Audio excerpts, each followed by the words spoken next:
Hi, this is your host, Lori Moilov with the Limitless Podcast. If you're new here, be sure to subscribe, like, and follow. Today, we have an amazing guest. It's all about going for your dreams and creativity. And we have Paul, who he's coined as the sensei of screenwriting. And I guess, Paul, like your background, you've been teaching, for quite some time in screenwriting at UCLA. And actually, I was surprised, like all over the globe. I was like, when I started looking at the countries, I was like, wow, how cool is that? Yeah, how did that happen in Venezuela, Spain, I mean, Australia? So even some of our listeners are in those countries too. So it's exciting because, story is everywhere. And so I guess, how did you get the nickname? I guess like your book even that you just came out with is called The Sensei of Screenwriting. How did you get that nickname? Because I guess it happened in schools or students called you that. Right, exactly. Well, I had a student, actually, the student was from Mexico, but this was at Loyola Marymount University where I ended up teaching after UCLA. And he just one day said, Sensei, can you tell me about, and I thought, Sensei, okay. That's what you hear, in The Karate Kid and other places. But Sensei just means teacher or means somebody who shows you the path ahead. And that's what I like to say, that I'm shining a light on the path. You don't always have to go where I'm shining the light, but this is the easiest way to go at first. Later on, if you want to take your own path, you can shine your own light anywhere you want to go. But this is the easiest way. So after he called me sensei, several other students started to do that. And then that was kind of like my nickname. And then I would call him Grasshopper. Do you know that? Yeah. From what was the name of that series? Well, it was from a series from the 70s where he was called the central character was called Grasshopper. So it stuck, and I use it because I want people to understand that there's no one way to do things, but I am showing you a way that works and that many people take, but you're free to choose your own way once you master this. And that's the way it goes. Yeah, with screenwriting, I mean, it's a different thing than writing, just like even with your book, it's a different format than writing, like a book. I guess could you go into maybe some of the elements that go into screenwriting? Because some of our listeners, maybe they have this budding idea or they want to share their own story. So it's like, can they dig into their creativity through screenwriting? Well, that's that's a big question. Yeah. Screenwriting is different from novel writing. Novel writing is so free. You can write a novel any way you want to write a novel. You can write it as an epistolary novel, meaning writing letters back and forth. You can write it like newspaper clippings. You can write it like a diary. You can write it just freestyle, just off the top of your head, like Joyce did. You can write it any which way you want to do it, and people will read it because they have the time to read it and hold it and sit down. However, in a movie, we only have 90 to 120 minutes usually, and you've got to get out the information. You've got to get out the characters. You've got to get out their struggles, their wants, their needs, their goals. You have to get it out as fast as possible and as dramatically as possible. So to do that, there's a format, and I won't call it a formula, but there's a format that people use. And it usually has 7 steps. And this is what I like, or 7 stages, or 7 points. You can call it whatever you want to call it, but it's a way that we have formulated a 3-act play that has worked for the last 120 years.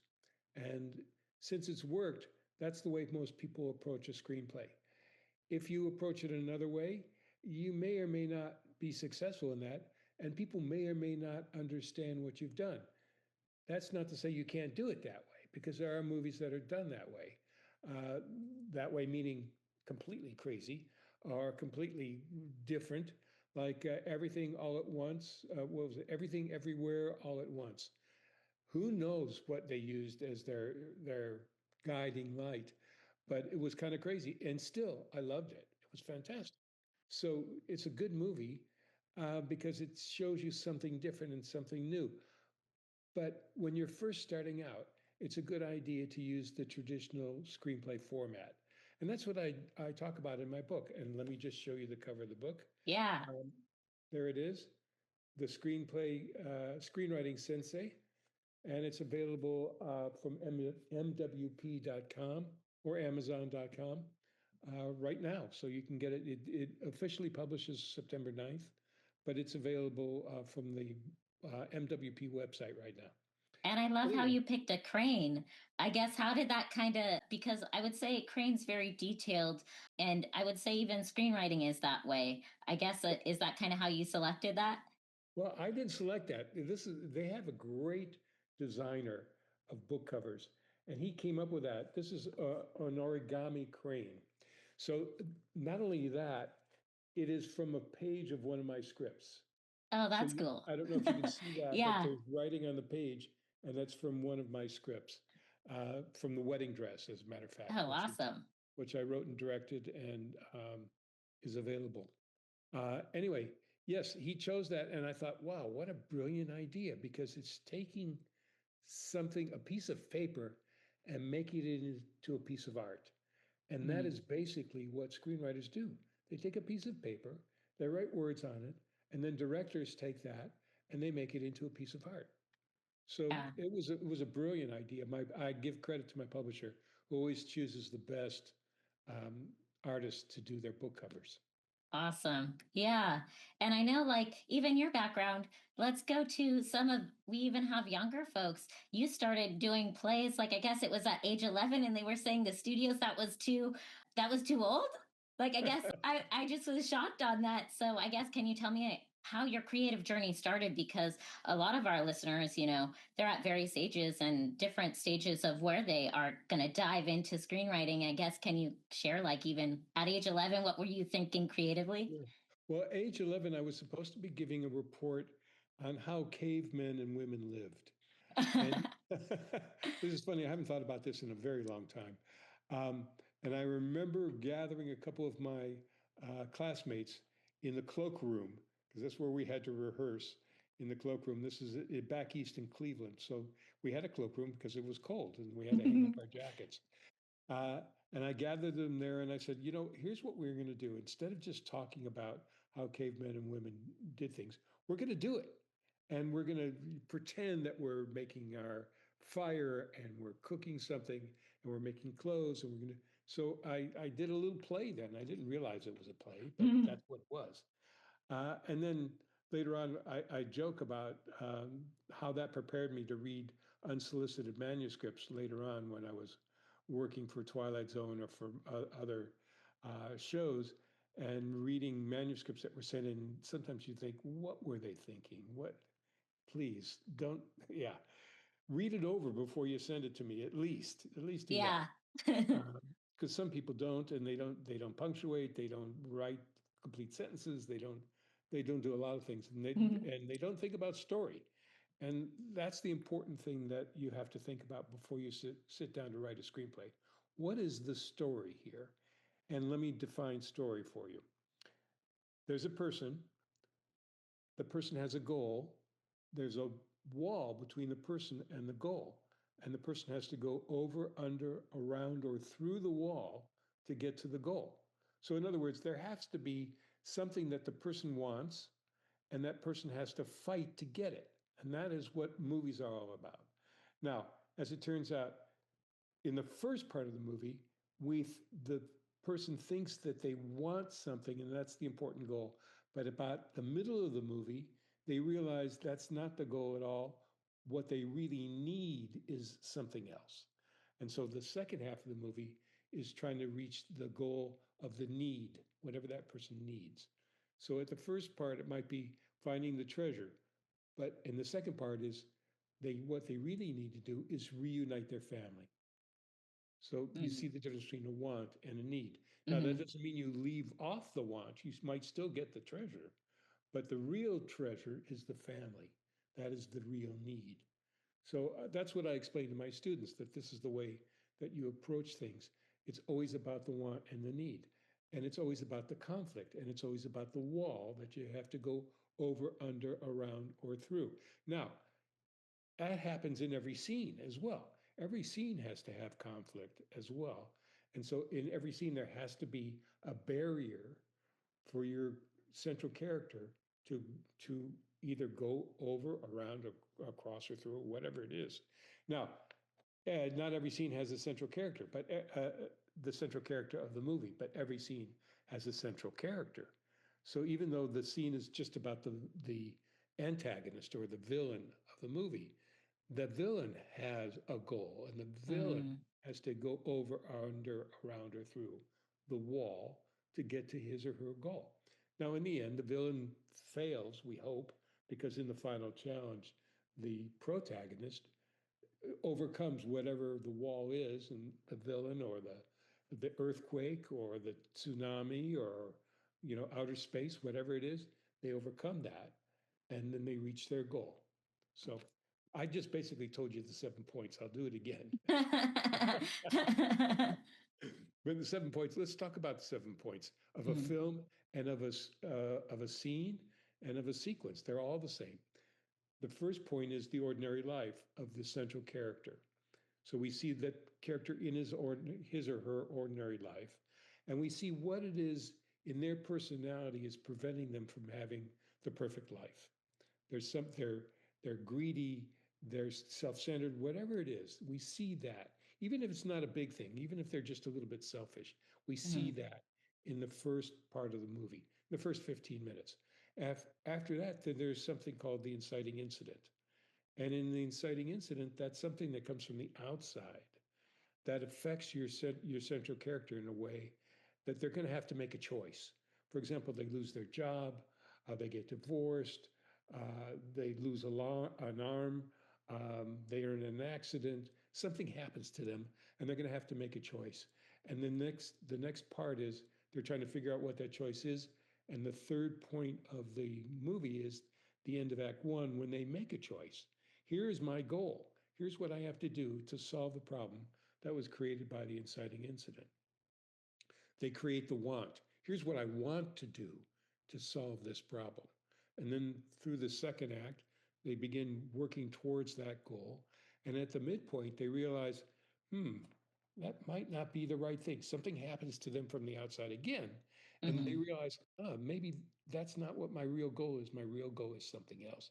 They also realize something about themselves, which is they realize what their flaw was, and that they were selfish, or they were self-centered, or they were miserly, or whatever it was that they were. They realize that, and they have to overcome that. They realize they have to overcome that to achieve their need, what they really need to achieve.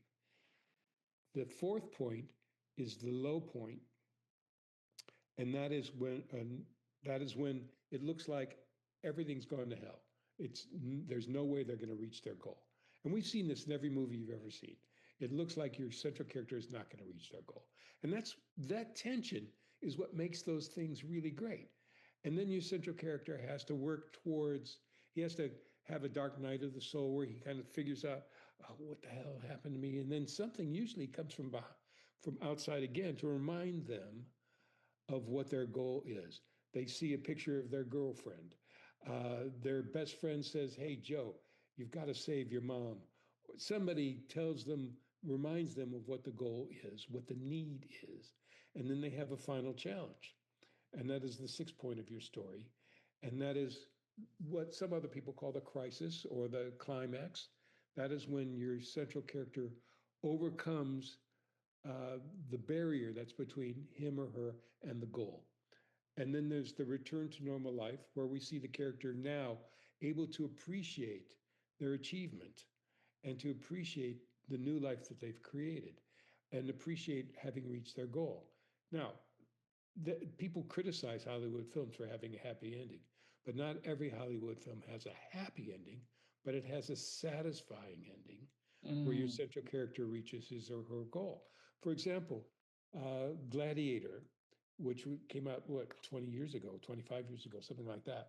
The central character dies in the final challenge, but he achieves his goal, which is to reunite with his family. So it's sort of happy, but not happy. I mean, he dies. So, there's that. But your central character reaches what he really needed.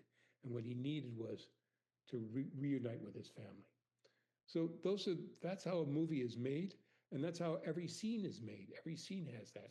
We don't always see all those points in a scene because we don't have time to do that. Sometimes we start at the inciting incident of the scene because we realize where that central character has been, what he's been doing, what his ordinary life of that scene was. Or we can even start a little later than that. We usually have a middle part of the scene, and we usually have the climax of the scene, but we don't always have the return to normal life in a scene because we understand what's going to happen, and the central character goes off to the next scene. Sometimes we can even skip the fight. You know, if there's a big fight, and I use an example of a scene I made up, but I'm just going to shorten it really fast for you, where the central character has been called out into the alley and people jump on him and there's a fight. And then the next thing we see is he's walking down the street whistling with a black eye. So, what if we don't have the fight and we just see him getting jumped? We don't see the fight. We just see him walking down the street with a black eye. Well, we know the fight happened.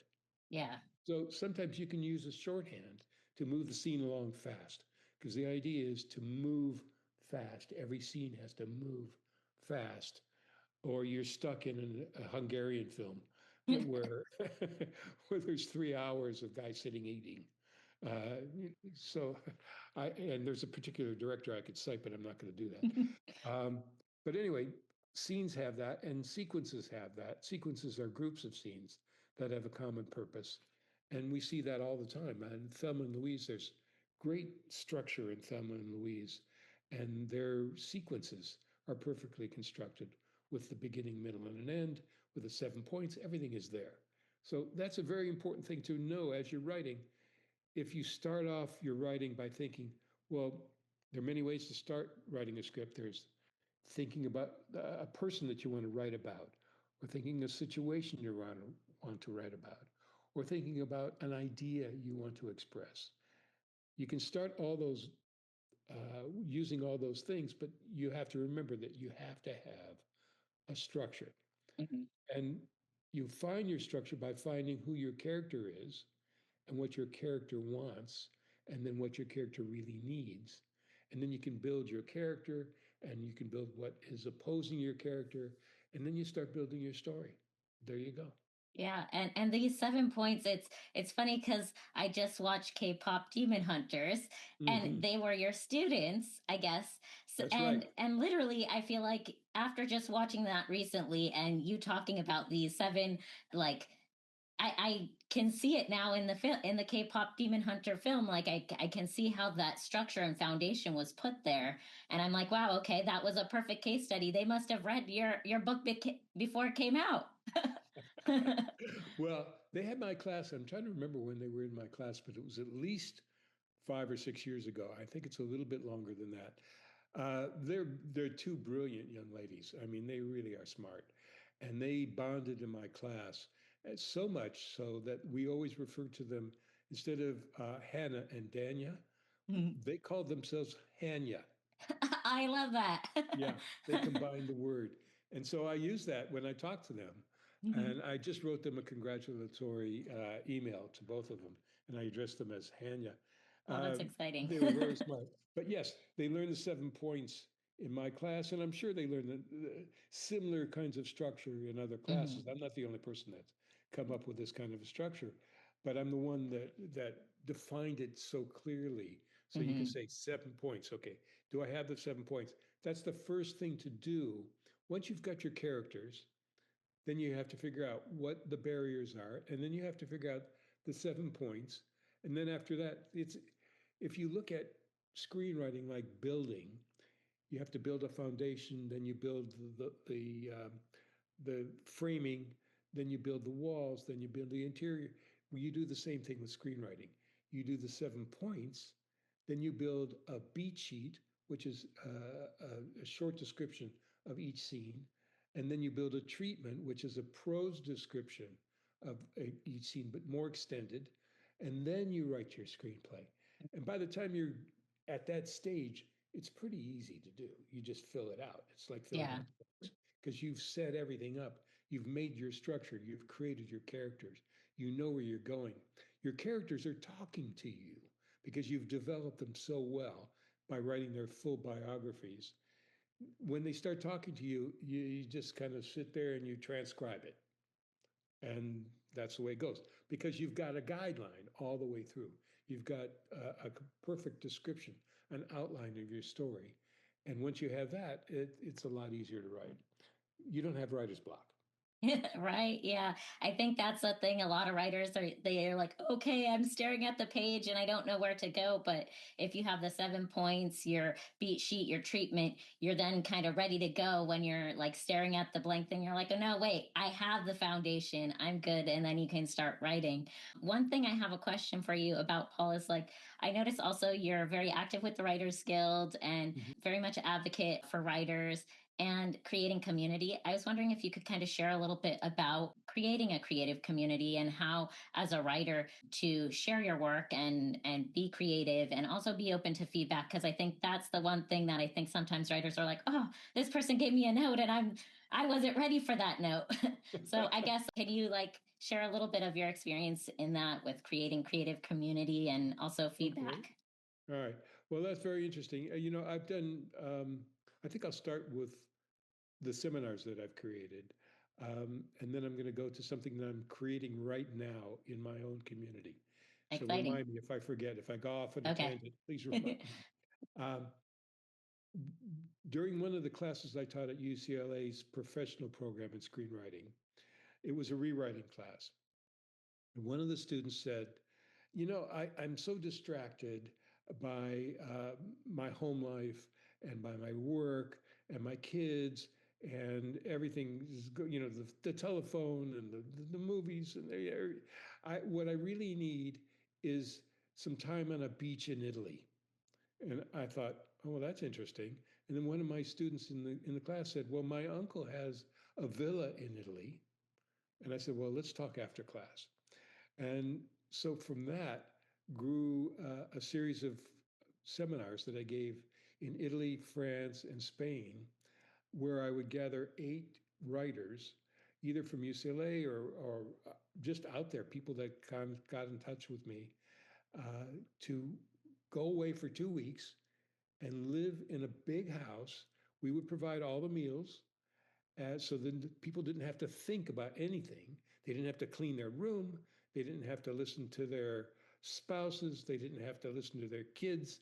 They didn't have to listen to the radio or the telephone.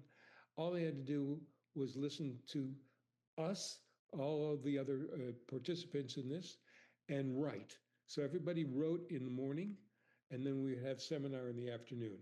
Or sometimes people would write in the evening, but we still had the seminar right after lunch so that they could either write in the morning or play in the morning or visit someplace in the morning, have our seminar, and then write. So that created a group of people. Some of those people came to my seminars overseas 3 or 4 times because it was so intense and so perfect for writing. They could find the time to write and just focus on that.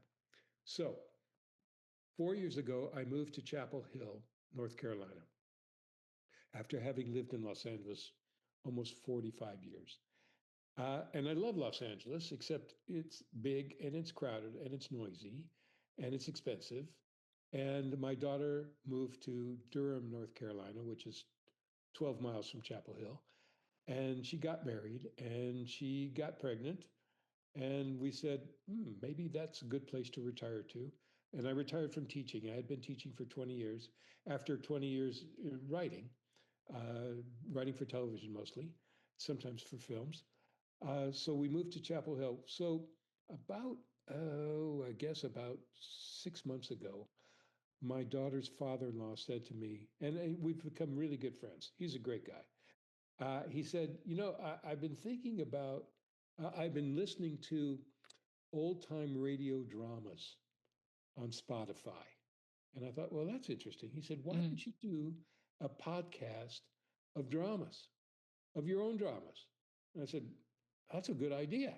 And I stopped and I did some research and I found out that's a lot more than I want to do right now. There's a lot to a podcast, as you know. You do a podcast. There's a lot to do that. And especially if you're organizing actors for it and plays and all kinds. Hmm. So instead, um, I was talking to a friend of mine who just moved here from Los Angeles, or actually from Portland, Oregon. She had lived in Los Angeles. That's where I knew her, and I've known her for 40 years.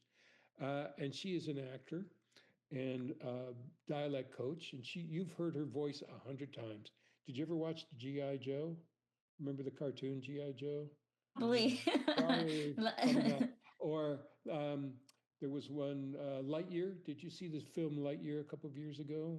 Buzz Like Lightyear. year. Oh yeah, yeah. I saw Yeah, that. she's the voice of the spaceship and voice in Oh. Lightyear. She was Cool. also the voice of OnStar. You remember that thing that was in the cars? Yeah. She was the voice of that. Anyway, she's a voice actor, and she said, "Well, what I did in Portland was I had readers' theater, so we would read a play just for 1 hour, and people would come and they would just listen to the play. It's like radio." Mhm. So we decided to do that here. So now we founded something called Southern Village Readers Theater, and we're developing a core of writers and actors. And our first presentation is in October. We went to I live in an area, a development that has its own center core, like a downtown. We call it the Village Green. And there are shops and businesses around the screen. And one of the businesses is a movie theater called the Lumina. And we went to talk to them, and they said, okay, you can use this room. They had a bar in there. The liquor laws in this state are very different. And they have a bar in the theater, and there's a room behind the bar. So we're going to use the room behind the bar for reading, uh, to do our first performances. Then people can filter into the bar and talk to the actors and get a drink. And then if we develop more than a larger audience, we're going to be able to use one of the theaters if we do it on a Thursday night, because that's the least busy night for them. And that's when they change over to another movie. So we Mhm. can use one of their theaters. They have 5 theaters, so we can use one of their theaters. That's So anyway, exciting. it's very exciting. And Yeah. yeah, we've, yeah, Well, we've been you'll have to focusing send on. me a link so that I can put this in the episode so more of our listeners who are maybe based in your area can kind of find you guys to come. Oh, that would be great. That would be great. I'll do that. We're in the process of setting up a Facebook page. And as Awesome. soon as I have that, I'll send it to you, Lori. I appreciate Fantastic. that. Yeah. So now we're in a lightning round. We're Yeah. calling Okay. this plot twists and popcorn. So are you ready for plot twists and popcorn? I'm ready. Go. Speaking of the theater. So rewrite or reboot The Godfather or Titanic? Oh, I would reboot the Titanic. Ooh, interesting. Okay. Yeah. Who would best play your movie of your life? I guess you could pick any actor. Oh, Adam Driver. Ooh, okay. I love that. That's a good choice right there. He's a lot taller than I am, but okay. No one knows. We could use movie magic for that. Exactly. um, Exactly. who, I guess, would you rather write a rom-com starring Bigfoot or a political thriller starring aliens?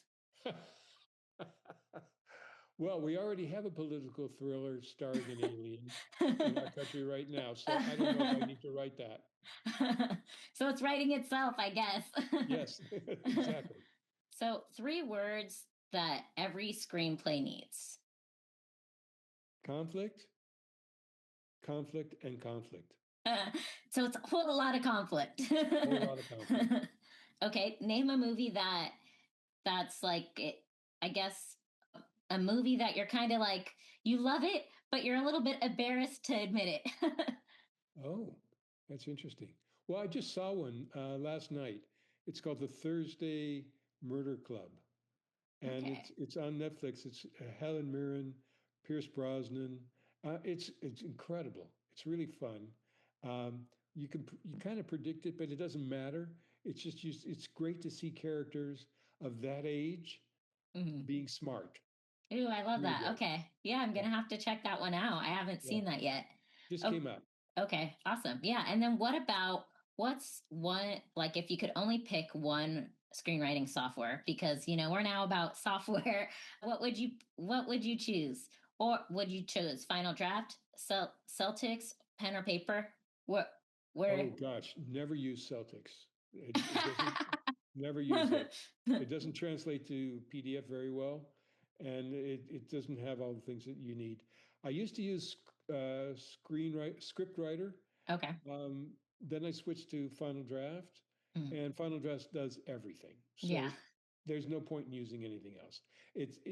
You know, if you're a student, you can get a student price for it. I know Celtics is free, and Mm. there's a couple of front the page or on the page, something like that.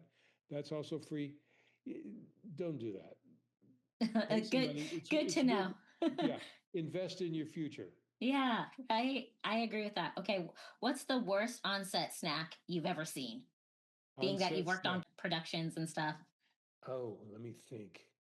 Well, I used to have a popcorn machine in my office, next to my office, on the Paramount lot, Mm. and it created this sour kind of popcorn. It was Mm. awful. So that was one of the snacks that I Yeah. had. Yeah, I don't know about that type of sour popcorn, but that Yeah, could be for maybe another company that wants to do sour popcorn. yeah. Okay, what about describe your writing style? I guess cocktail, mocktail, you neat, shaken, or on the rocks? I'm stirred. We love that. It's stirred with Yeah, all seven. right. And then which classic film would you say would be ruined by texting if it had texting in it? Because like a lot Yeah. of content has texting scenes in it. Yeah, that's the latest craze is to have texting in it. Almost every classic film will be ruined by texting. I mean, can you imagine the Maltese Falcon with texting, or The Godfather with texting, or Yeah, no. Les Enfants du Paradis with texting? No, that would be awful. It would Yeah. be awful. Very true. And then who would you rather take script notes from? Scorsese, Tarantino, or your mom? Well, my mom would give me emotional notes, but Scorsese would give me notes that would be helpful. Mm, Tarantino would be far out there. Although he's done some incredible stuff, but Scorsese knows everything. mm. So Okay. I would trust him. Awesome. And I ask all of my guests like one word that connects them to dreams, creativity. Paul, I guess what would your one word be? My word would be open. You have to be open to thinking outside of the way you've been thinking all your life. You have to be open to thinking, to listening to people, especially when you're making movies. You know, movie script writing is very collaborative, and so is movie making. And you Mm, should listen to the people that read your script, and you should listen to the people that work on your movie because they all have something to contribute. It doesn't mean you have to take everything that they tell you and do it, especially mm, when you're writing your script. You listen to it, you think maybe that would work, maybe that would not work. You make that decision, but you have to listen and say, let's see if that will work or not work. When you're on the set, if you're directing a movie, you listen to everybody because everybody's got their job and they know what they're doing and they can contribute to your film. If you listen to them, they will improve your film because the mhm, goal always is to make a great film. It's not to make a great ego. I already have enough ego. I don't need any more ego. I want to make a great film. And mhm. if you listen to the people around you, you will make a great film. Yeah, I love that. You're the first guest that has said open, but it's really true in the sense of creativity and going for your dreams because we're kind of like receivers out there. The more feedback we get, the better we can improve our creativity. So thank you so much, Paul. And I know where can some of our listeners, I guess, show us your book again? Where can they get the Sensei screenwriter and where can they find you and follow you? Well, you can find me on Facebook. You can find me at paulchitlik.com. You can find me on Instagram at Paul Chitlik. You can find me on X at Paul Chitlik. You can find me on Threads at Paul Chitlik. I'm all over the place. You're You can find me. everywhere. I'm everywhere. I'm like Superman. Uh, you can also find me at mwp.com. That's where I have three books, actually. I have one Mm, on rewriting, another one called 39 Steps to Better Screenwriting, which is just basically like a blog that I wrote. Mm. You can also find me on Amazon.com. Just look up my name, Paul Chitlik, Chitlik. And there you go. I've got other books. Let's see, I've got a series of mysteries um, based on a character called Burns, I love Rob, that. Rob Burns. Uh, my latest book is called Lies, All Lies. It's about a young actor, writer, director who one day finds himself standing soaking wet at a poolside at a Hollywood Roosevelt hotel, holding two dry tickets to the Emmy Awards, and he doesn't know who he is, or where he is, or why he's standing there. And he has to figure out who he was and who he wants to be. Wow. So I've written the pilot for that. We're talking about just attached a director to it. Exciting. And we're now talking to production companies.